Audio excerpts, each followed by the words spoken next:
హరీష్ రావు అంటే అబద్ధాలు మాట్లాడుతూ ఉన్నాడట. ఈయనను ఇప్పుడు ఇరిగేషన్ శాఖకు ఈయననే అధిపతిని చేసిరు. ఇరిగేషన్ శాఖకు ఇతనే అధిపతి. ఈయన చెప్తా ఉన్నాడు హరీష్ రావు అంటే అబద్ధాలు మానుకోవాలంట. మరి ఎక్కడ అబద్ధం ఆడిండు? మీరే అబద్ధం ఆడుతూ ఉన్నారు. ఎస్ఎల్బీసీ టన్నల్లో అబద్ధం, నీ ఇరిగేషన్ వ్యవస్థలో మొత్తం ఉత్తమ్ కుమారే చెప్పేటి అన్ని అబద్ధాలే, దొంగ మాటలే. ఉత్తమ్ కుమార్ అంత దొంగ మాటలు ఇంకా ఈ కాంగ్రెస్ పార్టీలో ఇంకోరు చెప్పరు. మళ్ళీ ఈయననే హరీష్ రావును అబద్ధాలు మానుకో అని చెప్తా ఉన్నాడు. నీ అబద్ధాలు, నీ పుండకూరి మాటలు, నీ దొంగ మాటలు.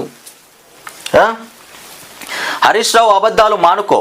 వడ్ల కొనుగోలులో తెలంగాణ రికార్డు కొట్టింది. వడ్ల కొనుగోలులో రికార్డు కొడుతుంది. రైతులు చెప్తా ఉన్నారు, ఉంచుతున్నారు రైతులు అక్కడ ఇక్కడ రోడ్ల మీద.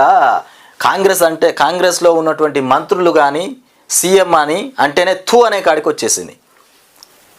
మొన్నటికి మొన్న 10 రోజులు వడ్ల కొనుగోలు కేంద్రంలో ఓ రైతు వడ్లు కొనక ఆడ పడిగాపులు కాసి వడ్ల కుప్ప మీదనే పడి మృతి చెందినటువంటి ఘటన.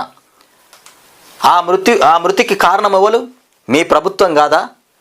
ఇలా అబద్ధాలు మానుకో, వడ్ల కొనుగోలు బ్రహ్మాండంగా చేస్తున్నామంటున్నావు ఉత్తమ్ కుమార్.